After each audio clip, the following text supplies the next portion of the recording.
जिसके कान हों वो सुन ले, जिसकी आंखें हों वो देख ले। हम उन लोगों के लिए विशेष धन्यवाद देना चाहते हैं जो हमें SBI पे, गूगल पे और पेपलिंक के द्वारा हमारी सेवकाई में बोते हैं। डिस्क्रिप्शन बॉक्स में दिए हुए लिंक से आप भी बो सकते हैं। मान लीजिए कि आपको कोई घर खरीदना है या फिर जमीन का सौदा करना है। मतलब कि बात अगर रियल एस्टेट पर आ जाए तो कोई भी इंसान उसमें घाटे का सौदा करना नहीं चाहेगा। ऐसा इंसान जिसे पता हो कि मेरा इस सौदे में नुकसान ही होने वाला है, उसके बावजूद वो सौदा करता है। सांसारिक नजरों से देखने पर आपको लग सकता है कि ये आदमी तो बेवकूफ है, लेकिन बाइबल में परमेश्वर ने अपने एक नबी से घाटे का सौदा करने के लिए कहा। जानते हैं वो नबी कौन था? आइए एक छोटा सा क्लू देता हूँ। मैं जिस नबी या भविष्यवक्ता की बात कर रहा हूँ उसकी किताब को दानियल भविष्यवक्ता भी पढ़ता है। दानियल ने यरूशलेम से उस नबी की किताब मंगवाई थी और उसे पढ़ करके वो ये समझ गया था कि 70 साल जल्द ही पूरे होने वाले हैं इजराइल की बंधुआई के। जी हाँ, मैं यिर्मयाह भविष्यवक्ता की बात कर रहा हूँ। और इस नबी ने जितना परसिक्यूशन या सताव झेला है अपने समय में, उतना शायद ही किसी और नबी ने झेला हो। यिर्मयाह को वीपिंग प्रॉफिट या क्राइंग प्रॉफिट भी कहा जाता है, यानी कि एक रोने वाला भविष्यवक्ता। और उसकी वजह ये बताई जाती है कि यिर्मयाह अपना कोई भी मैसेज देने से पहले कम से कम 15-20 मिनट रोता था, उसके बाद मैसेज डिलीवर करता था परमेश्वर का। वैसे प्रभु यीशु मसीह के लिए भी ये कहा जाता था कि यिर्मयाह मुर्दों में से जी उठा है। और इसकी वजह भी शायद ये थी कि यीशु मसीह ने भी इजराइल के लिए बहुत आंसू बहाए थे। अब प्रॉफिट यिर्मयाह के पहले अध्याय की पहली आयत में लिखा है, हिल्किय्याह का बेटा यिर्मयाह जो बिन्यामीन के देश के अनातोत में रहने वाले याजकों में से था। अब सबसे पहले तो ध्यान देने वाली बात यह है कि यिर्मयाह अनातोत में रहता था, और दूसरी बात ध्यान देने वाली ये है कि ये प्रीस्ट था, यानी कि एक याजक हुआ करता था। आप इसके गांव का नाम जरा याद रखिएगा, अनातोत। इजराइल में हर गोत्र के लिए परमेश्वर ने कहा था कि जमीन दी जाए, लेकिन लेवियों के लिए या याजकों के लिए कोई जमीन नहीं होगी, क्योंकि यहोवा परमेश्वर खुद उनका पोर्शन, उनका भाग था। लेकिन जो भी याजक थे वो यरूशलेम के आसपास के क्षेत्रों में ही रहा करते थे। और यिर्मयाह का गांव अनातोत यरूशलेम से ज्यादा दूरी पर नहीं था, ये बिन्यामीन के क्षेत्र में पाया जाता है। यहोशू 21:13। तब उन्होंने हारून याजक के वंश को चराइयों की जगह दी।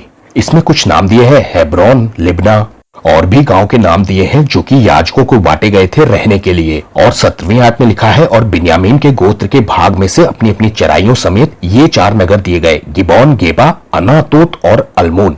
इसी अनातोत में यिर्मयाह रहता था। अब जैसा कि यिर्मयाह के पिता एक याजक थे और वो खुद भी एक याजक ही था, लेकिन जब वो बुलाया जाता है तब वो एक लड़का था, यानी कि टीनेजर। यिर्मयाह के पहले ही चैप्टर में उसकी कॉलिंग उसे बता दी जाती है और कह दिया जाता है, मत सोचना कि तुम एक लड़के हो, अब तुम सिर्फ एक याजक नहीं रहे बल्कि नबी के तौर पर चुने जा रहे हो। अब परमेश्वर यहोवा बात करने वाले हैं इजराइलियों से, वो भी यिर्मयाह के द्वारा, उसके अंदर अपने वचनों को डाल करके। अब यिर्मयाह 11वें चैप्टर में चलते हैं, क्योंकि वहां पर कुछ खास है अनातोत के बारे में। लेकिन इस बात को याद रखिएगा कि अनातोत यिर्मयाह का होम टाउन है, वहीं पर वो पला बढ़ा था। यिर्मयाह 11:18 में दिया है, यहोवा ने मुझे बताया और ये बात मुझे पता चल गई, क्योंकि यहोवा ही ने उनकी युक्तियां मुझ पर प्रकट की। यहाँ पर बताया ये जा रहा है कि परमेश्वर ने उनकी प्लानिंग, उनकी प्लॉटिंग को यिर्मयाह के ऊपर पहले ही रिवील कर दिया। और यहाँ से यिर्मयाह ये दुआ भी करता है कि परमेश्वर उनसे बदला लीजिए, वो तो कसाईयों की तरह मुझे भेड़ समझ के मारने के लिए आ रहे हैं। मैं अपना मुकदमा आपके हाथ में छोड़ रहा हूँ, आपको जैसा ठीक लगे वैसा कीजिए। इसके जस्ट बाद परमेश्वर भी जवाब देते हैं। लेकिन सोचने वाली बात यह है कि ये लोग थे कौन जो यिर्मयाह को मार डालना चाहते थे। 21वीं आयत में लिखा है, इसलिए यहोवा ने मुझसे कहा, अनातोत के लोग जो तेरी जान लेना चाहते हैं वो ये बोल रहे हैं, तू यहोवा का नाम लेकर भविष्यवाणी मत कर, नहीं तो हमारे हाथों से मरेगा। यिर्मयाह के खुद के होम टाउन के लोग, यानी कि अनातोत के लोग, वो जिनके साथ वो बड़ा हुआ था, उसकी जान लेना चाहते थे। और इसकी वजह ये थी कि यिर्मयाह राष्ट्र विरोधी भविष्यवाणियों को कर रहा था। अगली 22वें आयत में लिखा है, इसलिए सेनाओं का यहोवा उनके विषय में यों कहता है, मैं उनको दंड दूंगा, उनके जवान तलवार से मारे जाएंगे और लड़के लड़कियां भूखों मरेंगे, उनमें से कोई भी ना बचेगा। मैं अनातोत के लोगों पर ये विपत्ति डालूंगा, उनके दंड का दिन आने वाला है। प्रॉब्लम ये थी कि यिर्मयाह के समय में झूठे भविष्यवक्ता इजराइल के सपोर्ट में भविष्यवाणी कर रहे थे कि वो बंधुआई में नहीं जाएगा, लेकिन यहोवा परमेश्वर की तरफ से यिर्मयाह उल्टी ही भविष्यवाणियां कर रहा था कि नबूकदनेस्सर राजा तुम लोगों को बंधुआई में ले ही जाएगा, ये बात तय है। सिदकिय्याह बादशाह ने यिर्मयाह को सताने में कोई भी कमी नहीं छोड़ी थी, और न ही उन याजकों ने या उन झूठे भविष्यवक्ताओं ने जिनके साथ वो रहा था। सोचिए एक इंसान के ऊपर क्या बीत रही होगी जब उसके ही गाँव देहात जमात के लोग उसे परेशान करने में लग जाते हैं, जिनके साथ वो प्रेम से रहता था कभी। लेकिन इससे भी बुरी बात 12वें अध्याय में दी है। 6ठी आयत में लिखा है, क्योंकि तेरे भाई और तेरे घराने के लोगों ने भी तेरा विश्वासघात किया है। वे तेरे पीछे ललकारते हैं और अगर वो तुझसे मीठी मीठी बातें करें भी तो उनका यकीन मत करना। यिर्मयाह के जो सगे भाई थे, उसके घर घराने के लोग थे, वो भी उसके मारे जाने के लिए प्लॉटिंग करवा रहे थे, लेकिन इसकी इंफॉर्मेशन परमेश्वर पहले ही उसे दे देते हैं। यिर्मयाह ने भी सेम टू सेम वही दुख झेला है जो यीशु मसीह के कई विश्वासी दुनिया भर में झेलते चले आ रहे हैं। उनके लिए तो बाइबल सिर्फ इतना ही कहती है कि कोई नई बात तुम पर नहीं बीत रही है। अब मैं आपसे उस घाटे के सौदे के बारे में बात करता हूँ जिसके बारे में मैंने शुरुआत में बात की थी। ये सौदा भी परमेश्वर यहोवा ने यिर्मयाह से करने के लिए कहा था, क्योंकि ये एक भविष्यवाणी थी। परमेश्वर ने कहा कि तेरा भाई आने वाला है तुझसे मिलने के लिए, और वो तुझसे कहेगा कि तू उसकी जमीन खरीद ले, और तू उसकी जमीन खरीद भी लेना। यिर्मयाह 32:6।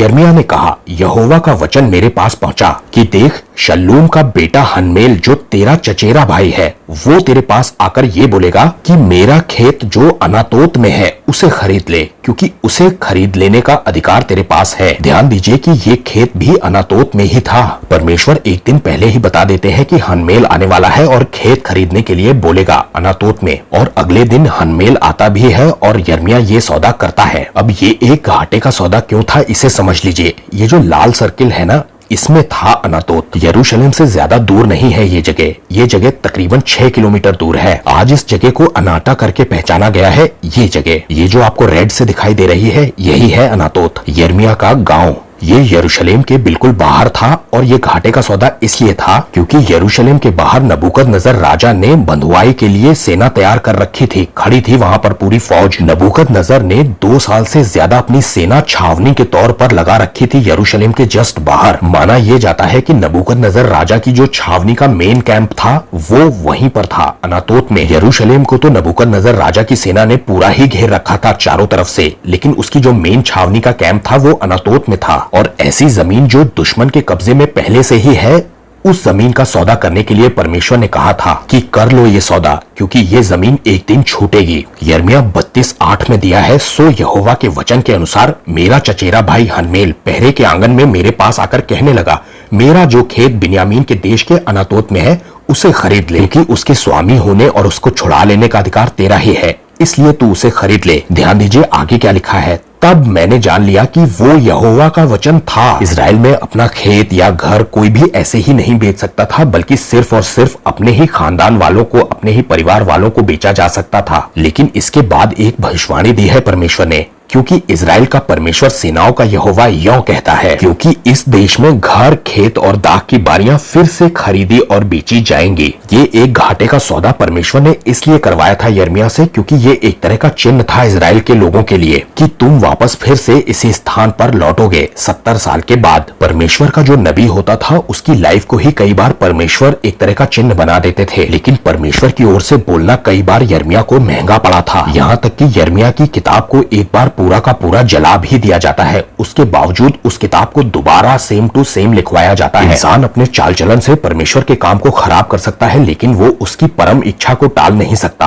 आप किसी भी जमाने की बात कर लें, लेकिन परमेश्वर के लोग सिर्फ और सिर्फ परमेश्वर के लिए जीते हैं, दुख उठाते हैं। अगर आप अपनी जिंदगी को परमेश्वर के लिए जी रहे हैं तो आपके साथ बुरा होगा। बाइबल में यीशु मसीह ने कुछ कहा है, उसी बात को कहकर मैं इस वीडियो को खत्म करता हूँ। मुबारक हो तुम तब जब मनुष्य मेरे कारण तुम्हारी निंदा करें और सताएं, झूठ बोल बोल कर तुम्हारे विरोध में सब प्रकार की बुरी बातें करें। उस वक्त आनंदित और मगन होना, क्योंकि तुम्हारे लिए स्वर्ग में बड़ा फल है, इसलिए कि उन्होंने उन भविष्यवक्ताओं को जो तुमसे पहले थे इसी तरह से सताया था। ध्यान से देखिए, उन नबियों में और आप में कोई फर्क नहीं है। वो भी परमेश्वर के कारण सताए जा रहे हैं और आप भी यीशु के कारण सताए जाएंगे, लेकिन इसका रिवॉर्ड है हमारे लिए। सबको जय मसीह की।